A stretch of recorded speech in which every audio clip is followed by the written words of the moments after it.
Side Hustle Show 117, the fastest path to side hustle cash flow.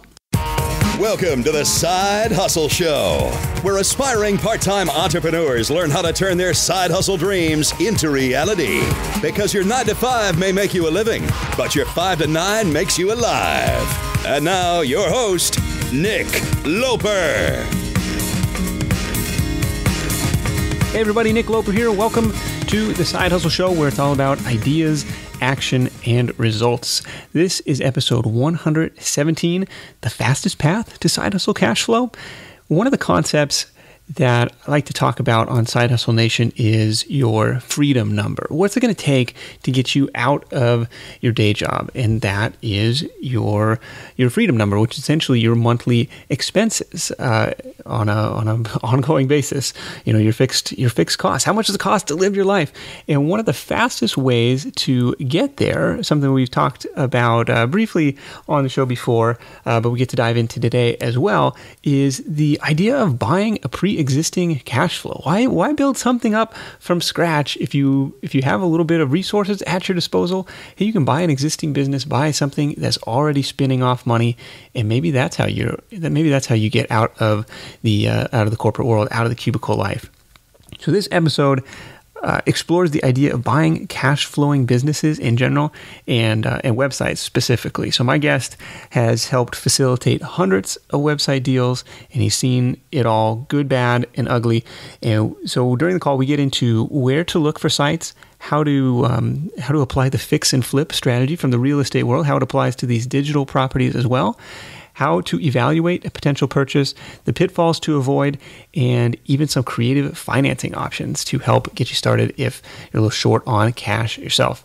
So yes, I'm chatting with Justin Cook from EmpireFlippers.com, and all the notes and highlights from our call, along with Justin's top website investing tips, are available in a free downloadable PDF at sidehustlenation.com/117.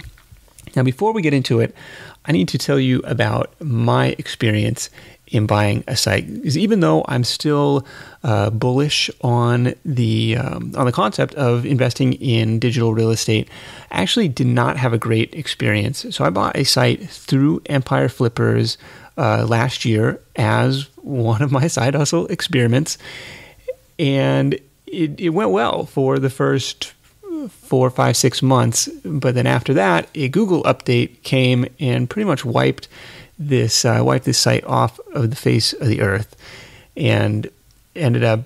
I mean, it's still out there. I still haven't figured out necessarily what I want to do with it, but that was a very expensive loss for me, basically a write-off at this point, unless I can figure out how to get it back. So there, and I bring that up because even though I love Justin, I love Empire Flippers, I've been a long time follower of what they're doing over there. My personal experience says, tread carefully, right? Because these, buying a business is inherently risky, and that's why the paper returns are so much greater than the safer investments. Even stock market investments, websites pencil out to a much, much greater return. I was fully aware of the risk going in. It still stings. I don't hold the seller at fault or anything like that. I definitely knew the risks going in and decided I wanted to roll the dice. So hopefully I'd have a case study to share with you. Unfortunately, it was a less than positive case study, but these things happen, and that's part of the game. So don't make any bet you can't afford to lose. But let's get into the call with Justin and see if this might be a good side hustle for you. Hey, Justin, welcome to the Side Hustle Show. Thanks for having me on, Nick. Appreciate it. You bet. So on today's show, we're diving into buying existing cash flows, and one way to do that is through website acquisitions. And Justin is one half of the Empire Flippers brokerage team, where they match up buyers and sellers for websites, digital real estate, as it were. So you want to walk us through the high level overview, the economics? I think one of the benefits of buying websites or investing in websites is that you actually control the outcome, right? You have some say in what can happen. So a good way to think of these websites as an asset class is more of like a mini business, So you're buying a mini business, and it can be monetized all different kinds of ways. Sometimes it's AdSense, where you're getting paid per click. Sometimes it's selling a physical product or shipping a physical product. Sometimes it's an affiliate deal through something like Amazon. But all of these mini businesses, earn some amount of cash flow. And so as long as you're willing to pay for that, in terms of a multiple of that cash flow, you can buy, own, and then run that asset. And differently than the stock market, you actually have control over the growth. Right now, it also means that you have some work that you have to do to control that growth. Right. You can be involved in the actual outcome of this mini business that you've purchased. Gosh, I should have sold the shoe business when it was rocking and rolling. I had this affiliate site. It was, spinning off some cash flow. It did take, a full-time VA plus some of my effort to help run it. But that could have been a nice, exit at its peak. Timing is the worst, right? Like you're thinking, God, I wish I would have sold it. And then we have other sellers that go back to us in 6 months, 12 months, 18 months down the road. Go, God, I wish I wouldn't have sold it. Like the new buyer takes it and they double or triple, 3x the site. And it's because they missed something, right? Like the new buyer is fantastic at Facebook marketing. And the seller tried it a couple of times. Like that would have never worked. That never works for me. I can't get that to work. Someone else takes it and just runs with it. And they're like, oh my God, I wish I would have kept it. If people are looking to get started in this, where should they look for potential sites for sale? Like we talked about this the other day. My buddy and I tried to start a hedge fund of different websites, and we never ended up pulling through on this because we were looking at Flippa for acquisitions. Like, oh, you can buy websites like at a 12-month multiplier, which is 100% ROI. This is amazing, and we just got so bogged down in all of the garbage that was out there. I don't know, and that was a few years ago. So has Flippa improved over the years? A bit. So Flippa was really bad, and I think it still can be difficult. There's a lot of turds, right? I'll just say it plainly. There's a lot of turds, but there are some gems in there too. So, I think you have to be a bit experienced and you have to know how to dig through the turds to find the gems. So that makes it a little more difficult. But I'll tell you, one of the best ways I think there are to find businesses to buy or online websites to buy is through a strategic purchase. So there was a situation a while back where Joe and I we're testing out this software. It's like time tracking software for virtual assistants. And we were a part of the beta program when they were starting out. Anyway, we were giving them all this feedback. We said, we love what you're doing. It's awesome. And we were working with them. And then Joe tried to reach out to them for support or something. Come to find out the guy had sold it. We're like, okay, he sold it. That's interesting. And so he got in contact with him. How much did you sell it for? And he was like, it's like $3,000 or $5,000. I mean, we were like, What? We would have bought that from you. Like, why didn't you? You should have told us. Like, we've been talking to you this whole time. We'd have it was worth to us probably $15,000 or $20,000. We were in the space, and we could have done a lot more with it. It would have been a great strategic purchase for us. Yeah. Not that we would have wanted to pay that, but I would have definitely paid more than $3,000 to $5,000, $10,000, $12,000, and he just didn't let us know. And partly, it would have been maybe we should have reached out to him and asked him if he was ever interested in selling. But if he would have mentioned it to us, it would have been something that we would have been interested in. So there are these maybe little software businesses or something that's in your space already, in your industry or in your niche that you can look to purchase. Let's say I've got some kind of add-on. I've got some software that works great for people that have hosting accounts, right? Let's say they have, hosting accounts with, small hosts or whatever. If I can buy up one of those hosting accounts and get all of those customers, and let's say they're worth on average, $8 a month or whatever, and I've got a bolt-on that I know that 10% of them I can get $30 a month out of, that's an extra $3 a month that those users are worth to me, right? To me specifically. So I guess what I'm saying is that a portfolio buyer would look at those 1,000 customers and say, well, they're only worth $8,000 a month. They're paying $8 a month. They're worth $8,000 a month. That's what they're worth. Okay. But to me, they're worth $11,000 a month. Does that make sense? Because you have an additional product or service that you can sell once you have access to that list. Exactly. And so what's great for sellers too is that if you're first looking to sell your site or your business, and this especially makes sense if it's larger, if it only makes a couple $100 a month, it's obviously not worth going through all the hassle. But if you can find a strategic buyer, they're more likely to pay a much larger multiple to buy you because you're just simply worth more to them. So looking around for different sites in your niche that may be complementary to some product service you're already offering. I think that's great. There's marketplaces. I think that. Oh, sorry. Yeah, I think that's a great way a great place to look initially. That's a way that if you're always keeping your ear to the ground, you're going to hear about these opportunities. But if you're actually just going out to look for businesses, there are places too. I should have mentioned that. Flippa obviously is the big one. You're going to find a lot of sites that are, let's say, under $10,000. You're going to have to weed through a whole bunch of sites. And I'll just tell you, generally, anytime you find a site selling for less than 10 times its monthly net earnings, it's not believable. Like, it's a unicorn. That's a red flag. So maybe you found that unicorn, but probably not, right? Okay. And so you're gonna have to really do your due diligence on any purchase with anyone, by the way. But so Flippa is one place. I'd say if you're looking for sites in the 5 to 6 figures, like obviously we have a really good market for that. So if it's a $50,000 Amazon site or a $200,000 e-commerce site, those are businesses that we sell.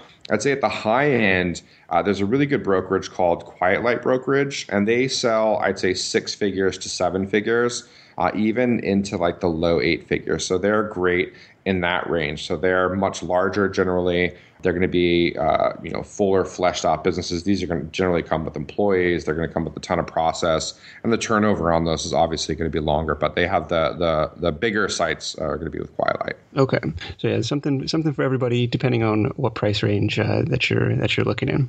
Do you have any success stories of people doing this part time as a side hustle, essentially? We do, although a lot of people that are having success generally make it a full-time business. So it's like a small window. So people will do it part-time, but pretty quickly, if it's working for them, then they're going to continue to do it full-time because the opportunity is there and it's pretty massive and you can scale it up, right? So if you're doing it with, let's say, a 5-figure site, you're buying and selling, you're basically doing the arbitrage, or let's say you're fixing up sites that are under monetized. You're selling them for a low fight. Let's say you're buying $20,000 sites and selling them for $50,000, $60,000 within 12 months. You're going to quickly realize that, yes, I can keep doing that, but why am I not targeting high 5-figure sites and trying to do it for low 6 figures and move up? And you generally get out. So normally, if they're doing it as a part-time hustle, they're building sites from scratch, right? Because they're wanting to put some elbow grease in, so it's easier for them and cheaper for them to just build the sites from scratch up until they get to $500 a month or $2,000 a month, somewhere in that range, and then sell them off. And if they're going to continue with it, they realize, hey, why do I go through the hassle of going through all the losers, right? Because if you're building sites, you're going to have some that just don't work. They, for whatever reason, they fail to launch. So they get to the point where they have enough cash that they skip that process and then start buying sites that are under monetized and fix them up. Yeah, I like that. Fix and flip, just like finding a dumpy looking house and be like, oh, let me acquire this on the cheap and go ahead and fix it up and resell it back. I think that's kind of a cool real estate analogy for something like this. If you can see the diamond, the diamond underneath, as it were. It sounds so easy, right? You just buy a small earner, fix it up, and you make a ton of money. It's so easy. Yeah. I wish it's not always that easy. And there's a ton of things that go into this. Like I said before, sometimes you may have a skill set. Like I'm particularly good, let's say, with Facebook advertising, paid Facebook traffic, and I may have a skill set that I think I'm going to apply to the site. I apply it, and I'm spending a bunch of money, and it turns out to be a dud. So my strategy did not work out here, and I'm spending more money than I'm making on the paid traffic stuff. There's all other kinds of problems. So you could lose organic rankings. So let's say that a Google update comes along and crushes you, and that's part of what comes with the high risk, high reward with these. I'd say, especially on the smaller sites. I'd say especially for sites that aren't necessarily diversified on their own in terms of traffic and monetization, there's much more risk there. And that's one of the reasons that if you buy a site for, like you said, 12x, a 12x multiple, that's 100% return. That is ridiculously high. Mm-hmm. And anytime you hear about 100% return, there's going to be a whole bunch of risk that comes with that. Generally, we sell sites, let's say, around 20x. And that's a 60% return, right? Which, again, is ridiculously high. Yeah, no kidding. Now, I'd say that the ROI or the return with our sites is lower, but we also put them through a vetting process, so you're less likely to get crap, right? If we can verify the earnings, verify the traffic, and verify the person who's selling it is real, legitimate, and not some crazy internet prankster or someone that's not who they're claiming to be, you're going to have a much better opportunity and a much better chance to buy a site that is valuable and worthwhile. Cool. Let's walk through a couple scenarios. So first, the first person I have in mind is somebody who's working full time but is looking to get into this as a side hustle to earn a little bit of cash flow on the side. They have maybe a little bit of savings to invest, and they say, I want to get into this. Are there?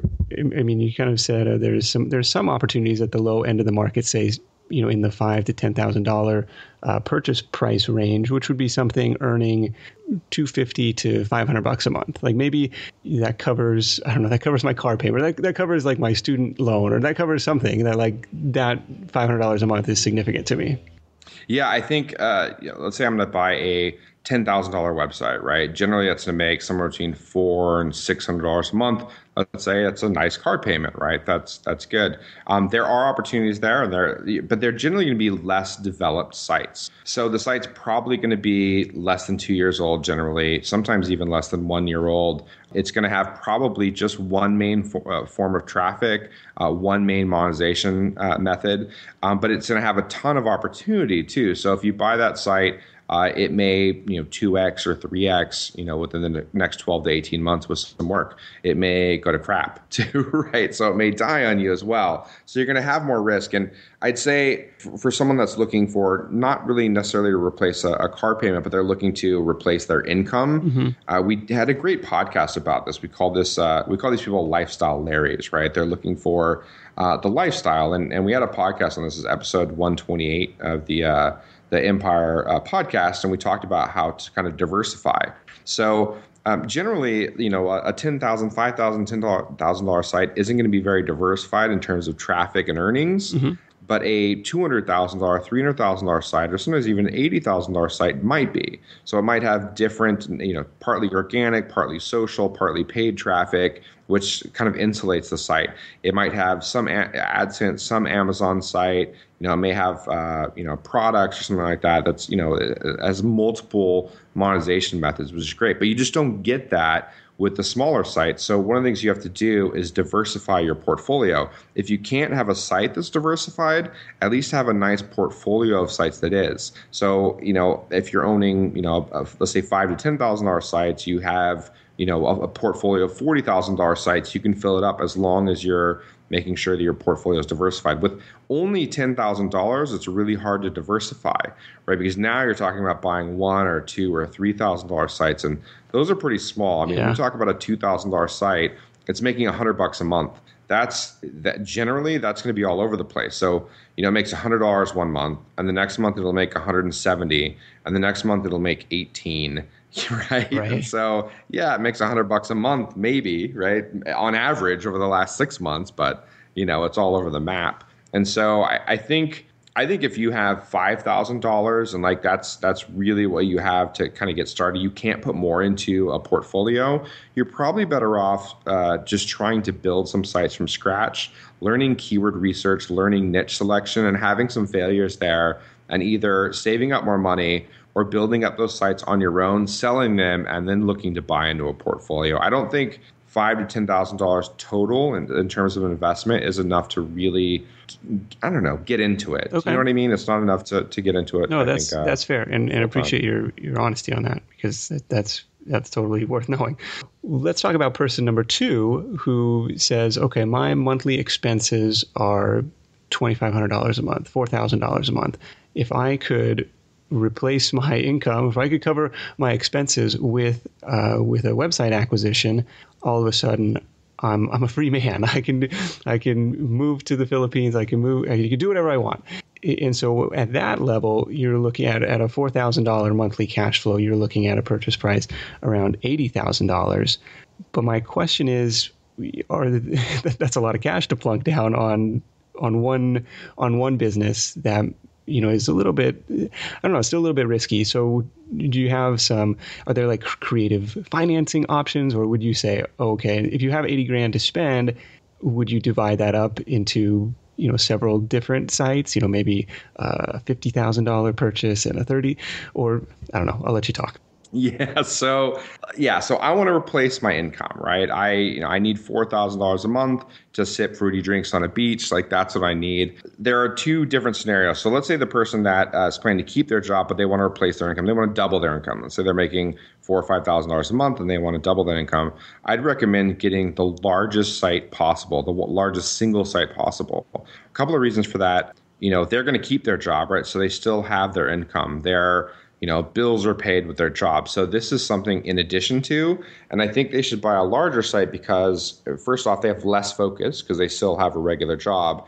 And so any of their additional focus isn't split between a bunch of different sites. Okay. It's in this one major site. So they can work on expanding this one thing. I think they're going to have more success. And the opportunities are larger with a big site than it would be with, let's say, 4 $20,000 sites. Right? I think the opportunity is larger with that one site to grow it out. Now, the person that's actually looking to replace their income, I don't suggest buying the one site. I think it's a scarier approach. And because they're going to be relying on this income to feed themselves and house themselves and everything, they're going to need a portfolio. So they're going to need to diversify their portfolio. And the three things you need to look at are monetization methods. So let's say that for whatever reason, AdSense shuts you down. Right, and all 4 of your sites are AdSense sites. Your income goes from $4,000 a month to zero.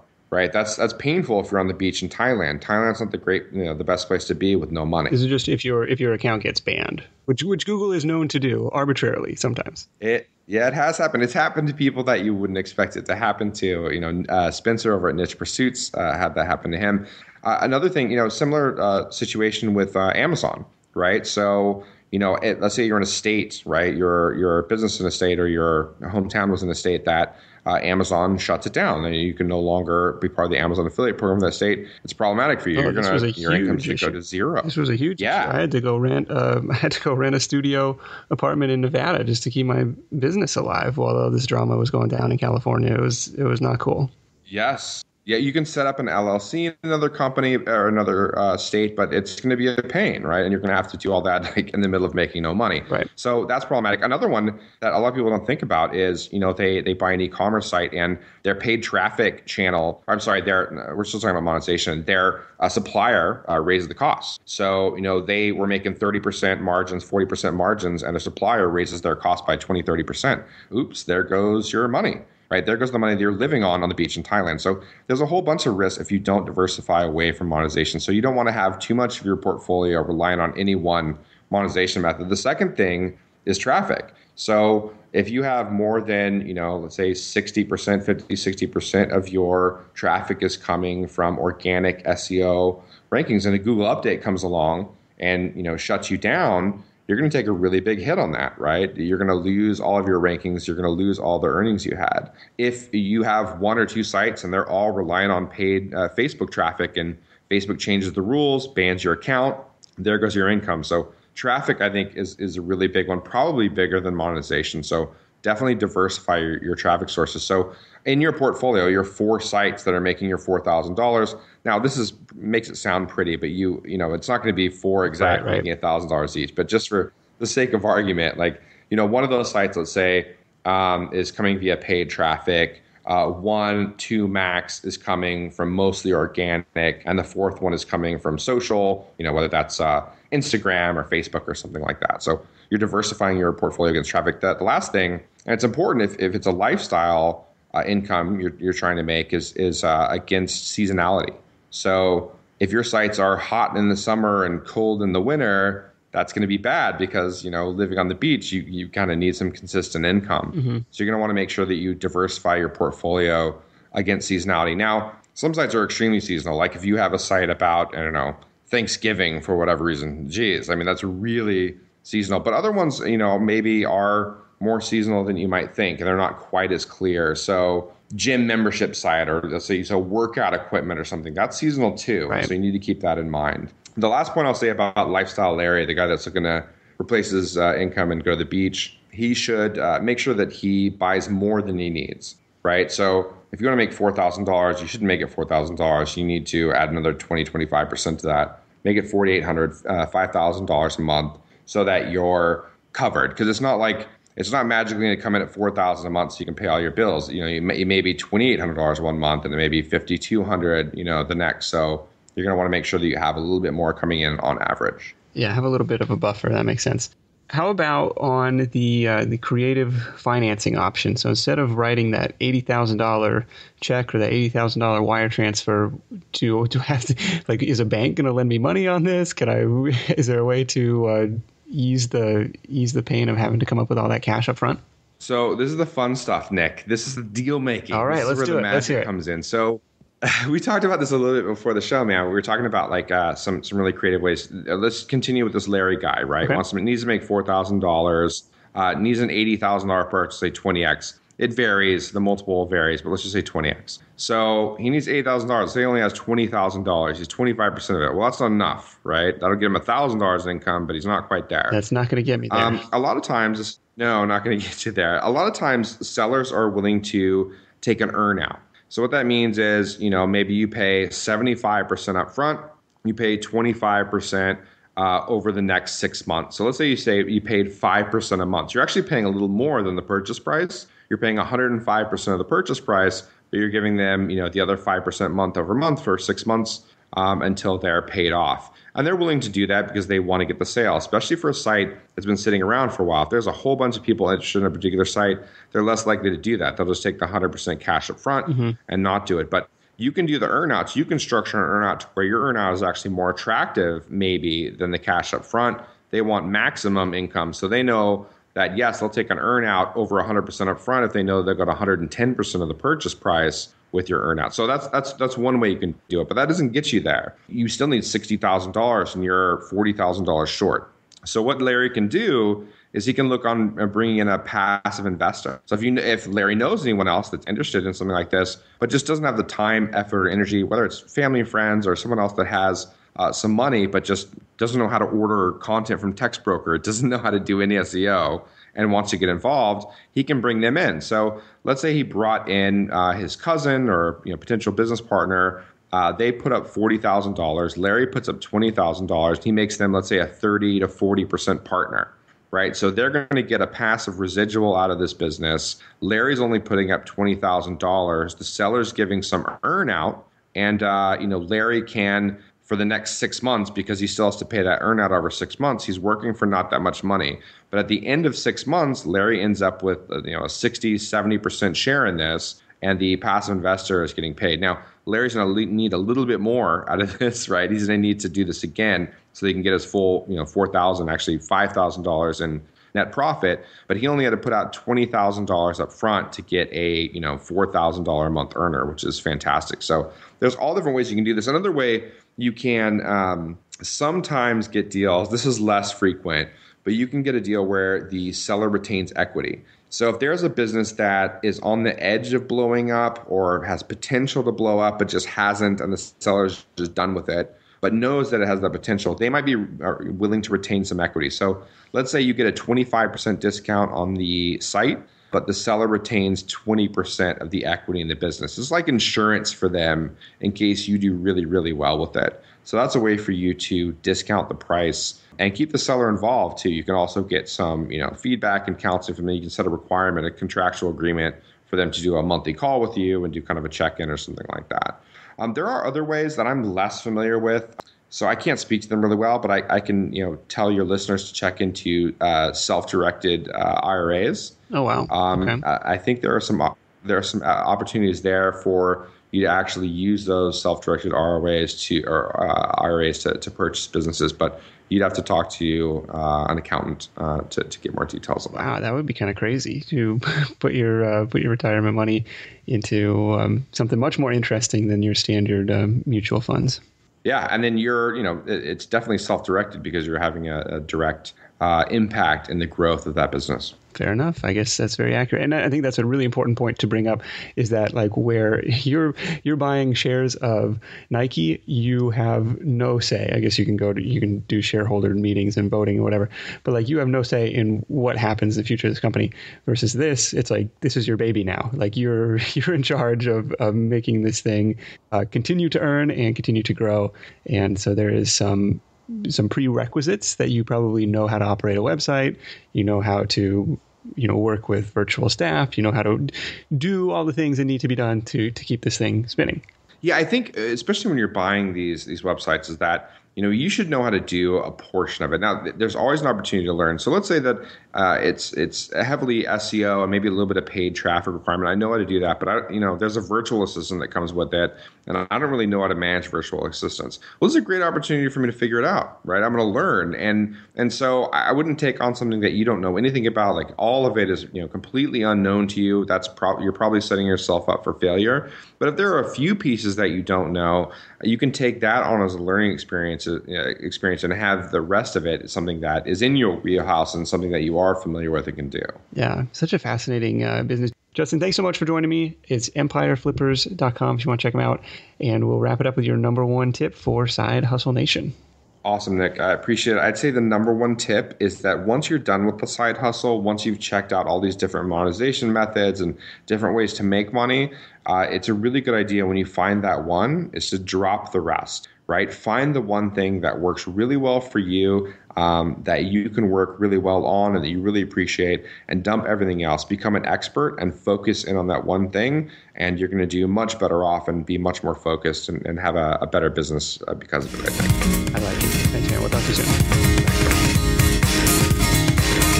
This edition of the Side Hustle Show is brought to you by Personal Capital. Since this show is all about making smart and aggressive investments, I think that's a natural fit, because Personal Capital is a free asset management and retirement planning tool where you plug in all your bank and investment account information, what your savings goals are, and it's going to analyze your portfolio and allocations for you. One cool thing about it is it's going to show you your net worth, which is a figure I use to justify riskier investments like the site I bought through Empire Flippers. And I'm going to call this my net worth theory of investments. I don't know, maybe this is something I should trademark. Basically, it's deciding on a percentage of your net worth that you're okay speculating with. Maybe that's 1%, maybe that's 5%, maybe that's 10%, whatever that is. But like, let's look at an example. Like if you have $10,000 or net worth of $100,000, let's say, when you're evaluating investment opportunities, you can look at it as a 5% investment instead of a $5,000 investment, because I think $5,000 is a lot of money and it's scary and it can bring emotions into play more than maybe they should, right? But looking at it as 5% helps reposition it. Like if it all goes to crap, I'm still 95% okay. And so that's kind of the angle that I try and look at some of these more speculative or more risky investments. And Personal Capital helps me see that big picture overview of my assets. So think of it like a mint.com, but more aimed towards your retirement goals. It's totally free to set up an account. If you want to support the show, I encourage you to do so through my affiliate link at sidehustlenation.com/PCAP. That's sidehustlenation.com/PCAP for Personal Capital. And I really appreciated Justin's honesty during this call, because this is not the best side hustle for everyone. But for the right person, I think it could be a really fast way to rat race freedom. Some really interesting stuff you can do with acquiring these existing cash flow streams, potentially even using your self-directed IRA money to do it. I know we didn't talk too much about that, and full disclaimer, I am not a financial advisor, so definitely do your homework and don't make any bet you can't afford to lose. But I wanted to share this stuff with you because I think it's a really cool business, really cool opportunity there. And do you think he was calling me out a little bit with his one thing tip at the end? Before we were recording, he was giving me a hard time for having too many different projects going on.